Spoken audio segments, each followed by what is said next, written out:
All right, now we're here in the shop. You can see it's a pretty busy place. It's filled with a lot of expensive hardware, and it's here for a reason.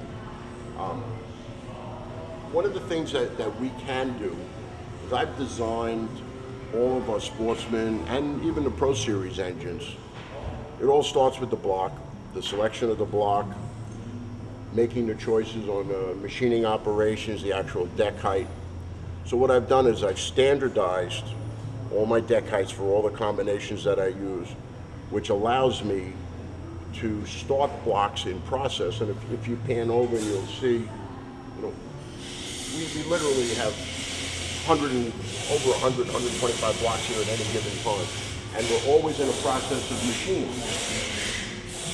And I like to think of, I explain to my customers, if anybody's seen the Dell computer commercial, where the computer's going down the assembly line, and it's moving down, and the customer's talking, and he says, I really want to upgrade the memory.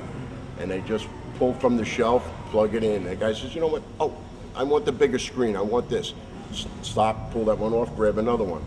And in essence, that's what I've always done. This conveyor belt is always started. Blocks are always in process.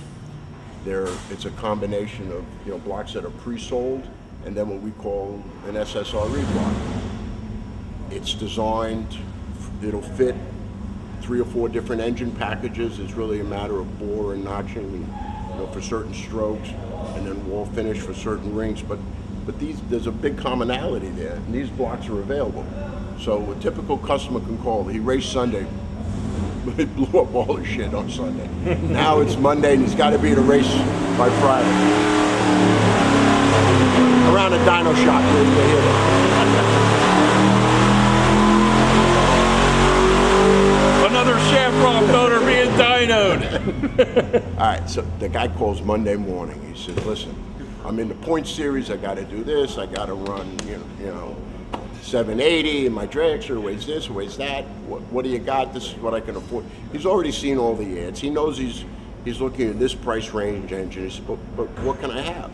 I said, so either, like we have, anywhere 8 to 12 motors done in stock. Either you'll take one of those, or the guy can say, no, I want this. I don't want Eagle Rod. I don't want this. I don't want that. But I need it by Thursday. So what we can do is we can take the order. It's Monday morning. And if the guy's in a real rush and we can fit it into the schedule, the job's done, take the deposit, the salesman writes up all the parts, goes back in here, we assign it, we select the block that's on the ground. Like I'll show you, there's blocks on the ground.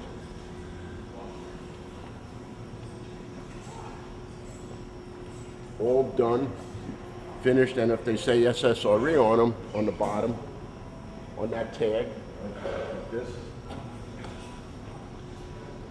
this is telling us what stage, what machining was done. We select that block, we go into the parts room, and this is really the key. You have to have inventory. What we're looking at here, this is for sold jobs, the parts are pulled, the paperwork comes from the front, everything's written up, what the customer wanted, how it's going to be built. Now this guy in a rush that blew his stuff up, we take a block, parts department, we pull all the parts. We can literally have an assembler start. They start, the blocks are fully finished machined. And when I say finished machined, they're really machined. This isn't like, rinse and wash and run a hone through them. Every block goes through a stringent criteria, and I'm gonna get to that later, but let's stick with the parts for now. We pull all the parts. The guy wants this brand crank, this brand rods. So you follow me through. Everything is here. All the cranks, all the Cali stuff, Eagle stuff, cylinder heads. I have what I call a rule of threes. I generally don't try to have more than 3 brands. It's too confusing. And you have your good, better, best, and sometimes it's just brand preference. But it's all available here. It's all on the shelf. So you ordered it, we have it on the shelf. The parts get pulled. The assembler can take the block, knock the cam bearings in it. That's his responsibility. take it over there. We take a crank, pull the crank. The assembler can mic the crank while it's still cold before it goes into balancing. Write down all the measurements, start doing his clearances. He can do main and rod clearances once he recorded. You know, everything has a build sheet. Every journal is recorded, every main, every rod throw. So now he can work with that. He has rings to file. He's got clearances to set. He can do all that while we're balancing the crank. So now the guy called at 9 o'clock in the morning. Now it's, 10:15. The guy can be started on the block. We can get the crank to the balancer. Typically balancing usually takes us, unless there's a lot of heavy metal involved, usually under 2 hours, and hour and a half. We're really experienced at it. And plus, I keep cranks in stock with all different cam cuts. So everything is roughed, and as I have 4 1/4 stroke cranks that I know will work well on a 2000 or 2150 bob weight. I have the same crank with a different counterweight height that'll work well from 22 to 2350, and then I have stuff that'll work, over 2450, like some super, heavy stuff. So I keep a crank, so I pick the right crank. So instead of it being a 5-hour, disaster on the balancing, it goes smooth because it's already, in a sense, roughed in because I designed a counterweight height. Again, fits with all my combination, fits with my piston and my rod length, and it all works. That crank goes out there, like I said, it's mic'd, he's already working on the clearances. It gets balanced by 11:30, crank's balanced, polished, goes in the tank, gets cleaned. Now it rolls out. Meanwhile, the assembler's got the cam bearings in the motor.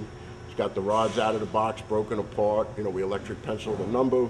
They've all been sized. He's checked all the clearances because he's mic'd, we use all sun and fixtures, dial bore gauge. Every rod bearing clearance, every main is set with a sun and gauge, but it's all based on, we zero it on what the crank dimension is. That's how we do it. We mic the crank, write those numbers down, that's set in the sun and holder, and the gauge is set to 0, and we read out the clearance. So all that's adjusted. We have thousands of bearings here. Every we have, pick one, you can select fit bearings. We have every different size, plus bearing to bearing, there's slight differences. So we just play with the bearings, get them into the range that I've, determined for that style of engine. The assembler's ready, he gets the crank. They go to lunch at 1. By 1 o'clock, he's got the crank in the motor, set the thrust, everything's going. You start putting the rods on the pistons. You put one rod and piston in quick, just double check the deck before we assemble everything so you don't wind up disassembling it.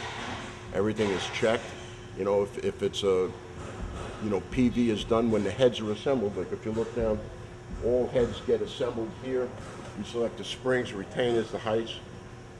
When the assembly guy puts the heads together, he always leaves 2 springs off and is set with a checker spring. So when it goes into the assembly room, now the builder has the 2 checker springs. He can do a quick piston to valve, he can do location, just mark it, spin it.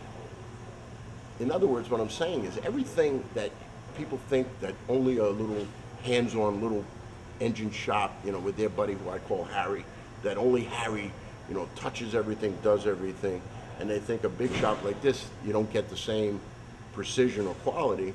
It's not true at all. We just do it in a more organized manner. But everything is still checked. That build sheet, every bearing clearances, from cam thrust, crank thrust, piston to valve, spring height, everything is absolutely set, recorded, permanent record of it. But it's done in a way, so now, right after lunch, those heads are in the room. The guy had the rings filed, he puts them on the pistons. After we check that one piston and rod and everything's double, boom, all the other pistons go on, it gets put together. The shorts together, cams in, degree the cam, the head goes on, piston, once the cam's degreed, piston the valve, everything's good, bang, front cover, heads can get final assembled. All the parts are pulled, lifters, push rods. I keep 1,500 push rods here. Literally, 1,500 push rods. Every length, every day. I don't have to order. I go to the shelf, I pull it. Because now it's 3 o'clock and he's 30 and he's up to push rod length. He's got to have, this, and they vary a little bit, not a ton, but that's why we have every length, every 50,000. So I keep. He's got the push rods, has the rocker arms, the thing. it intake manifold. Right after he bolts the head on, we trial fit the intake. So while we're putting the valve train on, sometimes intakes need to be machined, China rail, just needs a little clearance, or if there's any issue with lining the holes up for the bolts, all that is checked. So now while the assembler is putting the cylinder heads on, if we have to address any issue on the intake manifold, it's machined while he's bolting the heads on. Now it's 4:30. Heads are on, valve train's on, manifold's ready to go. If the holes had to be elongated or if we had to mill the end rail to get a little more clearance, it's all done. Final wash, rolls back in, assembler puts it on. Before he punches out at 6 o'clock, that motor's sitting on a stand with the brand crank, the brand rod, the compression ratio he wanted, the cam he wanted, the brand of cylinder head he wanted, the intake he wanted, the valve train he wanted, the lifter he wanted, the style of push rod that he wanted, the oil pan that he wanted, the oil pump that he wanted, the balancer that he wanted. Pick from my menu. It's all there. And that guy, Tuesday morning, that thing can go up on a dyno, comes off the dyno by lunchtime, the filter's cut open, inspected for debris, and then we screw a brand new filter, all the oil's drained, every cylinder, we leak check, compression check, every engine. It's all recorded and kept, goes into shipping. I'll show you that in the shipping department. We have, crates pre-made for us. It's everything that used to take so much time in an engine shop just falls into simplicity. And not only is it quicker, it's better, and it's less expensive. It's a win-win. It's just what technology's done for everything in this country, and we take advantage of it. And you have to. We're in New York. My electric bill would choke a horse. It would stagger what a guy in Tennessee or Ohio or something pays between that and what you have to pay for for good health. But that's what it takes, and you have to be a little quicker and take advantage of technology to work for you.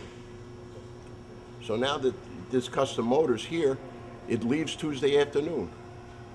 I ship, I don't know, 500,000 pounds of freight a year in that neighborhood. I have, FedEx, Yellow Freight. They come in here begging. They bring, think cops eat donuts? You should come around here. Every shipping company in the world comes here twice a week begging for business. They want our business. We get special service. We take advantage of it. We have free freight in the 48 states. But not only is it free, it's fast. Because they know if they want my business, they got to deliver. So we get guaranteed delivery date, and we don't have to pay extra for it, which normally a small shipper you'd have to. So, and we know it, we can track it, we can call the customer, says your stuff's here, you can have it, you ordered it Monday morning, we shipped it Tuesday. I said, if you were in California, I'd have it there Friday, because we have freight service from New York is actually one of the few advantages of being in New York is the ability to ship. Everything leaves from New York. If you're going to the West Coast, you're going overseas, everything leaves out of New York. Every night gets picked up here in the afternoon. It's on a plane that night or a train or on a truck out of town, and it goes. So it really lets us have a custom engine delivered to the guy, just within a matter of days. Sometimes guys, they just love to, they'll drive in, they'll watch it run on a dyno, we'll do our checks on the engine, they'll run up to the dyno, have lunch, we'll have it all ready for them, load it in the back of the pickup, and it's see you. And they're on their way home. That night they're bolting it in. And it's kind of amazing, but it takes the kind of inventory, it takes the kind of crew that we have, the machining, and everything is balanced. We have just enough machinery, we have just enough inventory, enough manpower to control it and maintain the inventory levels. We have the assemblers. Everybody here, it's like an old man's club. It's most of these guys I know over 30 years, and very few people ever leave here. Once or twice I've asked people to leave, but usually, people just stay here. I have second generation workers working here, and this is all what we love to do, and it all shows in the quality of the work and how we take care of people, and that's what I do for a living.